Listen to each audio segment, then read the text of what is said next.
আমরা অনেকেই নিজের পজিশন নিয়ে, নিজের ক্যারিয়ার নিয়ে, নিজের অবস্থান নিয়ে আমরা সন্তুষ্টি না। আমরা নিজের অবস্থান নিয়ে আমরা খুশি নয়, আমরা সন্তুষ্ট নয়। কারণ আমার থেকে যে হাই লেভেলের সোসাইটির দিকে আছে, আমি তার দিকে তাকাই। যে আমার থেকে হাই লেভেলের যোগ্যতার দিকে, ক্যাটাগরির দিকে যে ব্যক্তি, যে মানুষটা আছে, আমি সে তার দিকে তাকাই। তার দিকে তাকালে কি হবে?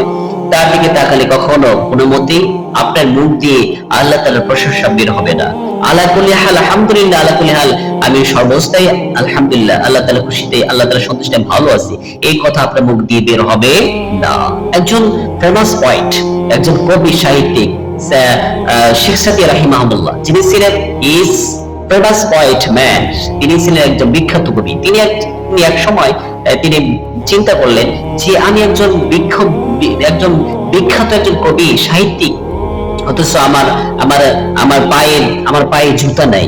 চিন্তা করা যায়, ভাবা যায়, তার পায়ে জুতা নেই, অথচ একজন বিখ্যাত কবি। তিনি এক সময় বাইরে বের হলেন, ঘর থেকে বাইরে বের হলেন। বের হওয়ার পরে দেখলেন যে একজন মানুষের দুইটা পাই নাই। তিনি ভাবলেন, আহারে, আমার দুটা জুতা নাই বলে আমি চিন্তা করতেছি, অথচ এই মানুষটা দুইটা পাই নাই। তাহলে এই দিকে আপনি তাকাবেন। আপনি হাই লেভেলে তাকালে কখনো আল্লাহ তাআলা সন্তুষ্ট পাবেন না। জাস্ট নাও, এখন আসি যে দা ওয়ার্ল্ড প্রফেস আওয়ার আইডল। প্রত্যেক নবী আলাইহিস সালাতু ওয়াসসালাম হচ্ছেন আমাদের আদর্শ। সাইয়েদনা আদম আলাইহিস সালাতু ওয়াসসালাম, তিনি আমাদের আদর্শ। সাইয়েদনা আদম আলাইহিস সালাতু ওয়াসসালাম, তিনি হলেন পৃথিবীতে প্রথম মানুষ। তিনি কিন্তু কৃষি কাজ করেছেন। তিনি ফার্মার, একজন ফার্মার ছিলেন। হুইজ ফার্মার ম্যান, হযরত আদম আলাইহিস সালাতু ওয়াসসালাম, তিনি কিন্তু কৃষি কাজ করেছেন। কৃষি কাজ করার পরে কিন্তু তার কি সোসাইটি, তার লেভেল কি কম হয়ে গেছে? আস্তাগফিরুল্লাহ, এই কথা বললে আপনি ঈমানহারা হয়ে যাবেন। সাইয়েদনা আদম আলাইহিস সালাতু ওয়াসসালামকে আল্লাহ তাআলা দায়িত্ববোধ দিয়েছেন এই পৃথিবীর মানুষকে শিক্ষা দেওয়ার জন্য। তিনি কৃষি কাজ করেছেন, সুবহানাল্লাহ। এরপরে সাইয়েদনা নূহ আলাইহিস সালাতু ওয়াসসালাম, তিনি জাহাজ নির্মাণ করেছেন। এই যে কাঠ দিয়ে জাহাজ নির্মাণ করেছেন নিজ হাত দিয়ে, তার মানে নিজের হাত দিয়ে জাহাজ নির্মাণ করেছেন, নৌকা জাহাজ নির্মাণ করেছেন। এরপরে সাইয়েদনা মূসা আলাইহিস সালাতু ওয়াসসালাম, তিনি তার শ্বশুর শুআয়ব আলাইহিস সালাতু ওয়াসসালাম দীর্ঘ 12টা বছর এক নাগারে তার ধৈর্য পরীক্ষার জন্য, ধৈর্য কলা কৌশল জানার জন্য, এই টিচিং অর্জন করার জন্য, তাকে ধৈর্যশীল হওয়ার জন্য দীর্ঘ 12টা বছর রাখাল, মেষপালকে রাখাল, গরু ছাগলের উত্তমবার কিন্তু রাখাল ছিলেন।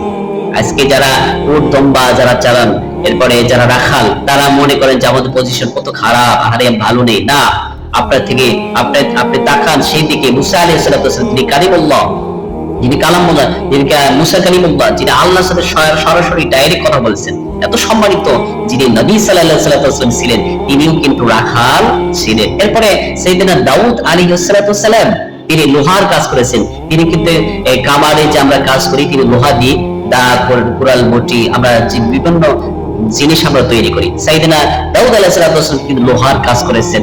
তিনি কিন্তু লোহার কাজ করেছেন। যারা কামার বর্তমানে যারা আছে, তাদের পজিশন নিয়ে বলে যে আমার অবস্থা খারাপ, না, আপনি সেই দিকে তাকান। নবী আলাইহিস সালাতু ওয়াসসালাম, দাউদ আলাইহিস সালাতু ওয়াসসালাম লোহার কাজ করেছেন।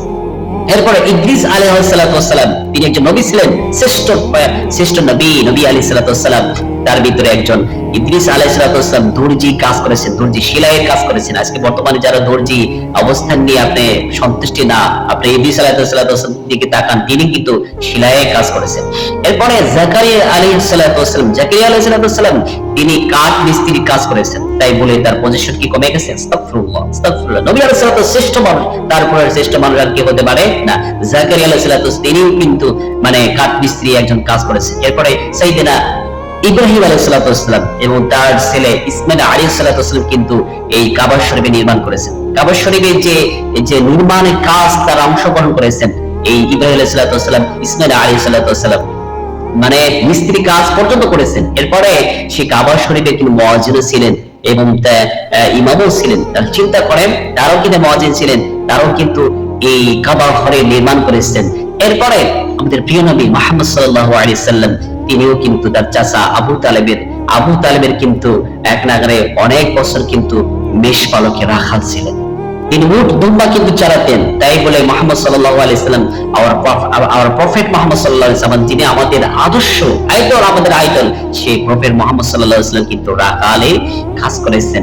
এই জন্য ভাই আপনি আপনি চিন্তা করেন, আপনি কি চিন্তা করেন, জাস্ট নাও ক্যান ইমাজিন, আপনি কি এখন চিন্তা করেন সাইয়েদনা আদম আলাইহিস সালাম থেকে মুহাম্মদ সাল্লাল্লাহু আলাইহি ওয়াসাল্লাম পর্যন্ত যত নবী আলাইহিস সালাম এসেছেন, সে মুহাম্মদ সাল্লাল্লাহু আলাইহি ওয়াসাল্লাম বলেছেন এমন কোন নবী নাই যে তারা নিষ্পালকের রাখাল ছিল না। তারপরে চিন্তা করেন প্রত্যেক নবী আলাইহিস সালাম নিষ্পালক রাখাল ছিলেন। সুবহানাল্লাহ সুবহানাল্লাহ। এজন্য আসুন আমরা অনেকে আমরা বলে থাকি যে আমার অবস্থা খারাপ, আমি ভালো পথে নাই, আল্লাহ আমাকে দেখতে পারে না, মানে আমি এত গরিব কেন, আল্লাহ আমাকে কৃষক মানুষ বানাইছে কেন, এমন এমন অনেক অনেক আমরা কথা বলে থাকি। ভাই আল্লাহ তাআলা আপনাকে কৃষক মানুষ বানাইছে কিসের জন্য জানেন?